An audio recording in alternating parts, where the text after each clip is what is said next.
that's how you to go straight down. Okay, so that violates so many laws of physics, well, 2 or 3 of them anyway, that well, let's talk about Leslie Robertson. He's not in a position to doubt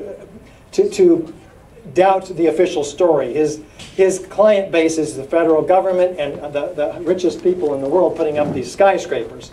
He has to play along. My personal feeling is that he got caught in the fray. He didn't know about this. He's a good man, and he just had to swallow this one. That's what I believe. Relative to other people who say these towers were designed to fail, there's not one structural engineer who will tell you or support that theory, that to keep them from tipping over.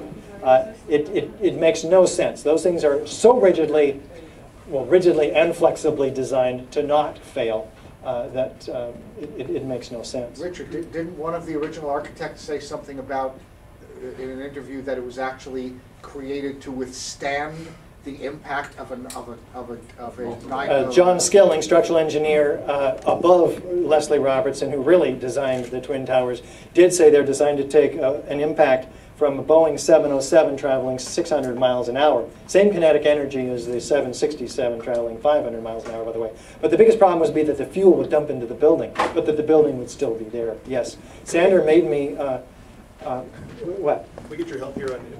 Oh, you need help? Yeah. That's Next question back there while we're helping. You want me to disconnect? No, I just need to get that file I put on your flash drive to come out as a PDF. Oh, I'll have to concentrate. Why don't you take his question? I just want to say thank you to Richard Gage, because a couple of months ago, when I was putting this thing together, I was having a big crisis of faith. And it was Richard Gage on the phone who said, no, this is a great idea. We should get Jesse Ventura to come. Let's shoot high. And you know what? I went from doubt to like certainty. You know, I had a feel. He gave me like that infusion of hope, and I think that's a great lesson there. It didn't cost him anything, but it like was a huge, huge gift. And so I'd like everybody to. I know it's the end of the day. If you need to take a stretch break, then take a stretch break. But I'd like us all to sit down, and I'd like to finish off the night with a presentation that I put together. It's the Truth Gathering Summation. And all of the great ideas of all the speakers will be sort of boiled down to their essence and a final presentation. So I know we're running a little bit late, but this will only take about 20 more minutes. All right? And it'll be entertaining. Because this Truth Gathering. Yeah, I got it. You got it? Great. Yeah. Okay. Keep going. This Truth Gathering has been a way to physicalize an idea about forming a truth party. And I have worked really for the last 5 years in the Green Party, trying to get the truth cause to be accepted and stood for in the Green Party. Suffice to say, it's been time for me to move on. And so I'm taking everything I've learned in a lifetime of peace activism and political activism, and my cause celeb, my favorite issue, and probably one of your issues too, is 9/11 Truth. I've been trying to figure out how to get results. You know, I have, give you a little background on me. I have been active in NYC CAN. I was the canvas director for NYC CAN. NYC CAN was the big project a lot of us were involved in last summer, trying to get a new referendum about an investigation onto the ballot in New York City. Sounds like a good idea. Thanks. Thanks, that's right. We got 80,000 signatures, and we learned that the courts are still working for the other side. And I'll tell you this, I'm a thorough activist and an information media activist. So I couldn't get the PDF of the judge's decision to download anywhere. So I kept on annoying my fellow truth activists until somebody actually gave me a copy of the PDF. So you can see the judge's decision on sanderhicks.com if you want more information on exactly how prejudiced the system is against us. And so we've tried a number of different strategies to try to work inside the system. Right? Richard's petition to Congress was one of many noble efforts that we have tried yet. But one thing we haven't tried, we have not yet tried to form a new electoral party that stands for truth. Now, Oh, great, you got the presentation up. I Yeah. love you. Great. Thank you. I love you too. Oh, good. So that's what this is about. So, well, it is and it isn't. You'll see that this is an attempt to clarify thought. It's an attempt to, it's also going to be, great. The last thing I need to know is how to scroll through pages here. And Hit the down button. hit the down button. Oh yeah, like that, like over here No, on the keyboard. Or you can just hit the down arrow. on the keyboard. Yeah, that was it. Okay, great. Okay, good. All right, then I will now formally start my presentation. Everybody ready? Yeah. Great. Here's what you're going to learn from this presentation.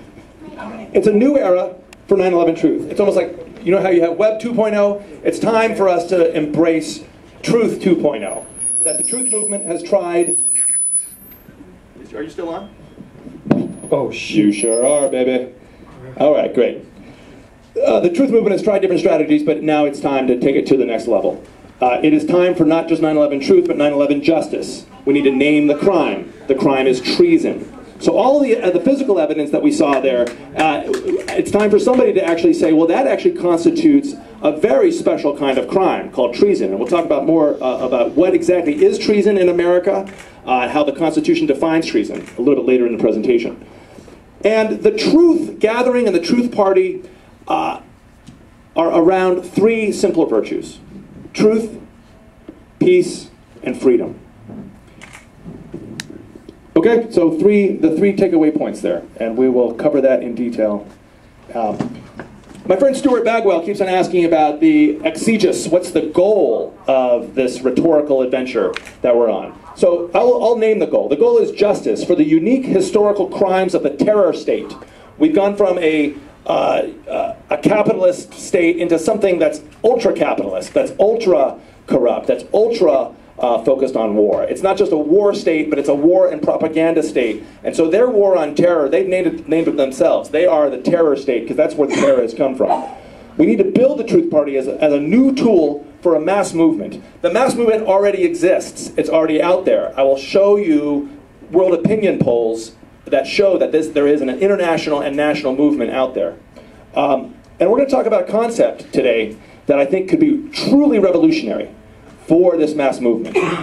It's a way to take Martin Luther King and Gandhi and Cesar Chavez. What is unique about all three of those figures? Anyone? Nonviolence. So that is the greatest thing about the USA. Not Barack Obama, but Martin Luther King. The nonviolence. That's the truly revolutionary strategy that people can feel optimistic and hopeful about. People can give a not only rational, but an emotive connection to that cause. So, and it's not about being anti-American. It's actually, if you dig deep enough, you can see that it's intrinsic in this country that we are, I think, destined by the legal makeup of the Constitution and the Bill of Rights to eventually achieve USA peace leadership, to achieve the exact reverse, obviously, of where we are now. We're leading through aggression and empire. But I really, truly believe that this country's destiny is to forsake the violence and the addiction to war that we are under and become the opposite, a country of peace, enlightened communication, and a deeper human connection. And that's going to be incredibly revolutionary on a global scale. Okay, let's talk about the USA. Yes, Professor Zaremka is correct that the US Constitution was built by a white, male, slave-owning class. I don't dispute that. I don't think anybody here really disputes that.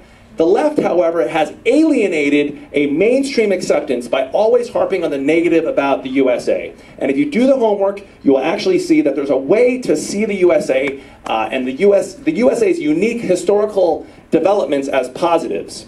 We are a product of the Enlightenment. We are a product of people standing up to a tyranny of information control. That information control was controlled by the medieval Catholic Church.